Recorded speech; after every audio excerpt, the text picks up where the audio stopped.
So what I'd like to do, Henrik, if I could I identify 5 key assumptions? Please do.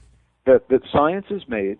Now, I don't know how it is in throughout the European communities, but I can say that in the United States, Canada, for example, in the public schools, in the classrooms, every teacher in a public school is bound by a covenant, by an agreement with the state or the province within which they teach.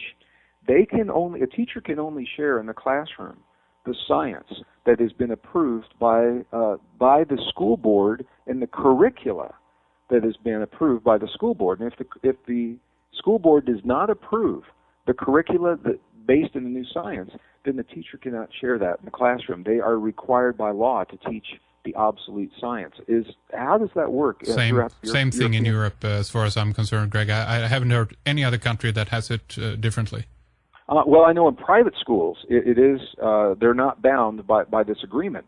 So the net result is, unless the school board, and there are a lot of politics, as we all know, that are involved in the school board, unless they embrace the new science, peer-reviewed scientific facts, unless they embrace and teach those in the classroom, we are teaching our young people, an entire generation, science that is based upon many of the false assumptions that I'm about to share here and others, and we're asking our young people to solve the problems that we're leaving to them through the same thinking of unsustainable principles that led to the problems to begin with. And I'm not suggesting, I want to be really clear on 2 points. I'm not suggesting that we throw out all of the teachings that we have now. What I am suggesting is that we honor our young people, and maybe alongside the existing curricula, we also share the new discoveries. Give our young people all of the facts, all the data, and say this is what we know to be true right now, so that they have the full toolkit available to them when they go to solve the problems that we're leaving behind. And I also want to be very, very clear about the teachers. When I talk about the reluctance in the classroom of teachers, or the resistance to teach these assumptions,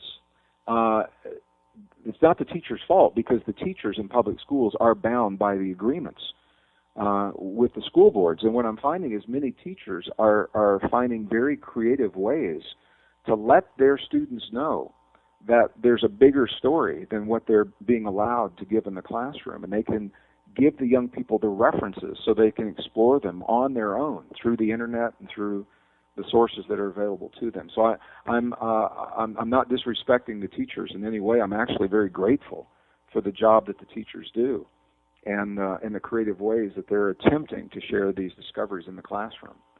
So very quickly, what I'd like to do is this. There are a number of key assumptions that we now know are false. In the new book, I've identified 5 of them. I'm going to describe them, and then I'll share the new discoveries that tell us why these assumptions we know are false. Okay, great. The first assumption, probably to no one's surprise, is based on the work of Charles Darwin and his beliefs of evolution. Darwin suggested in his theories of evolution, introduced in 1859, through his book, The Origin of Species by Means of Natural Selection, Darwin suggested that life itself is based in these principles of evolution, and that evolution explains the origin of life and the origin of human life. Mm-hmm. He believed that the two were interrelated. The problem is the best science of our time, the physical discoveries and now the new discoveries in DNA and genetics, simply do not support Darwin's assumption. Now, I have to be very clear. I'm a geologist, an earth scientist by degree, and I have seen evolution in the fossil record. And we do see it for some forms of life, plants and some forms of animals. The new discoveries, however, do not support evolution as being the sole explanation for human origins. And the DNA is showing us that something else happened that cannot be explained through evolution that led to us as we are today. So Darwin's idea of evolution does not explain human origins, and it is being taught as a fact in the classroom today as if it did. That's the first false assumption. The second one is with regard to civilization itself. We're being led to believe, when I was in school back in the 60s and 70s, our young people there are being told the same thing, that civilization began approximately 5,000 years ago, maybe 5,500 years ago, in the Mesopotamian Valley, ancient Sumeria, that civilization is more or less linear, that has begun in a primitive state and evolved to the sophistication that we see today, and it's a one-time deal. The problem with that is that the evidence, peer-reviewed scientific evidence, doesn't support that assumption. We now have evidence of advanced technological civilizations over twice as old is what we're led to believe today, pushing the date of civilization back into the end of the last ice age, around 12 to 13,000 years ago. And the evidence doesn't exist only in one place, it's in multiple places, leading us now to believe that civilization is cyclic rather than linear. And this is exactly what our indigenous ancestors have always told us. I personally have had the opportunity to document some of these civilizations. One is in northern Peru, about 4 hours north of Lima, Peru, an area that is called Caral, C-A-R-A-L, that is now scientifically accepted as being the oldest civilization, the oldest advanced civilization in all of the Americas, older than anything in Canada, the United States, Mexico, anything in South America except Caral. It's older than the Maya, older than the Aztec, older than the Olmec, older than the Toltec. It's a 150-acre site. It's huge. 3 massive circular plazas, 5 massive pyramids, with people had access to an information system so advanced it wasn't even recognized until Yale University decoded the way that the information was being stored.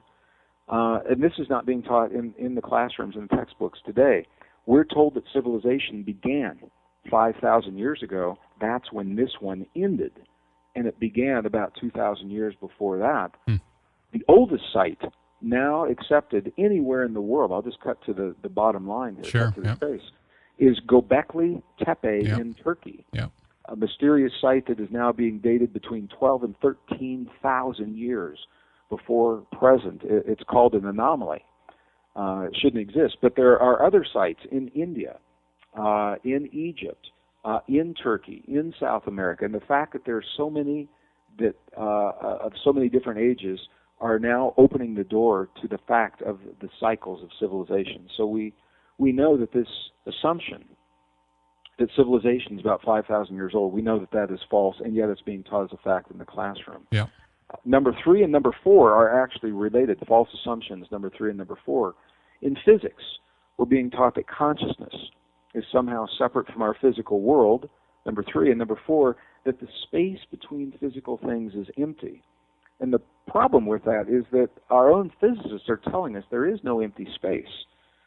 In nature, there are forms of energy that fill all space that we're only beginning to recognize because our equipment was not designed to detect these forms of energy.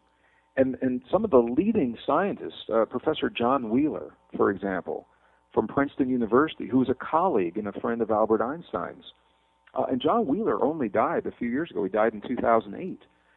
He was a leading proponent that said very vocally, you cannot separate consciousness from our everyday world. And the moment that you do, you lead us down a path of incomplete understanding. The reason we have yet to find this elusive, unified field theory that ties all of the physics together is because we've written out of the equations the very thing that unifies those understandings, and that is consciousness itself.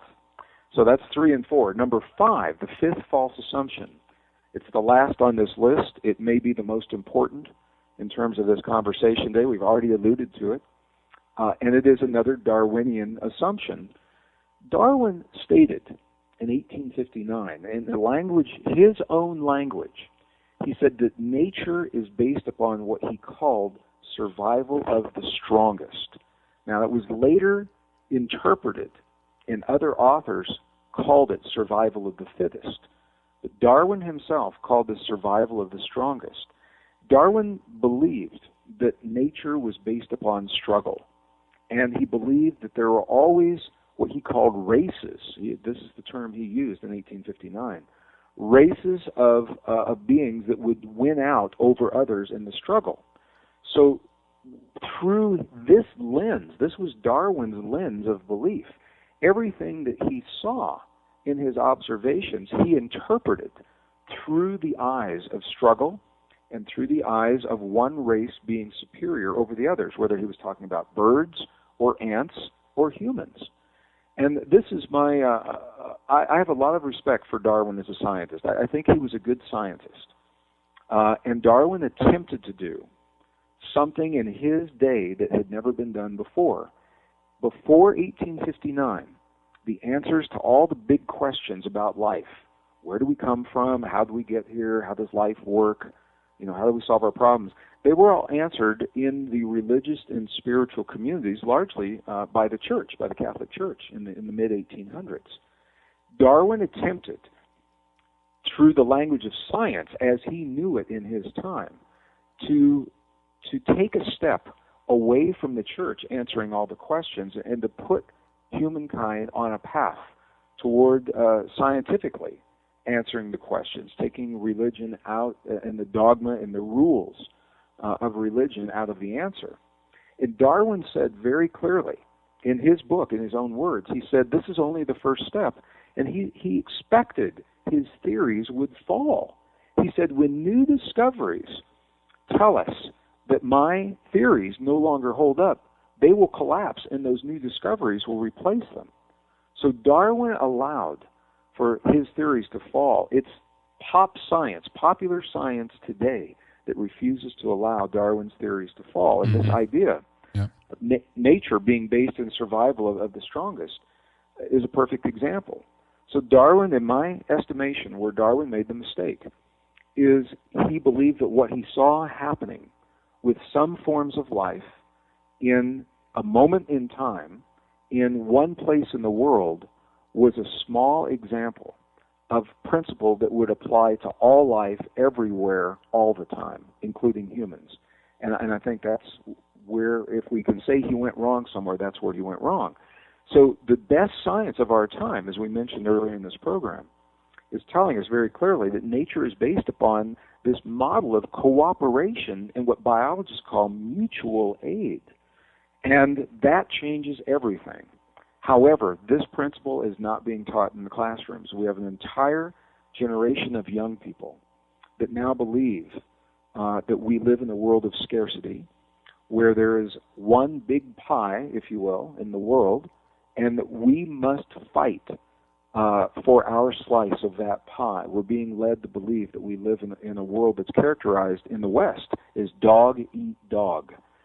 And that thinking plays out in our lives, our everyday lives, in terms of the way we treat our siblings, how we deal with the problem, the most intimate relationships, our marriages, our friendships, how we deal with our coworkers. It's playing out in communities in terms of as water becomes scarce because of the changes we're going through and our ability to grow food. We're being asked whether or not we embrace this false assumption of survival of the strongest and every person out for themselves, or the idea of cooperation, and that through cooperation everyone benefits to a greater degree and we're better off when we work together to solve our problems. And now it's playing out on the national scene as well. So that, again, was a long answer to a short question, but I wanted to lay this out, Henrik, so we can tie into these ideas. These are the ideas I am talking about on the tours and the live events that I share throughout the world, and through a very visual program. We explore every one of these ideas in the real world. What does this stuff mean to us today? Why is it important that we overturn Darwin's ideas from 150 years ago? And what is the new science telling us? Because unless we are honest with ourselves, how can we possibly solve the greatest problems that have led to the greatest crises of our existence? So that's why I'm very passionate about this material.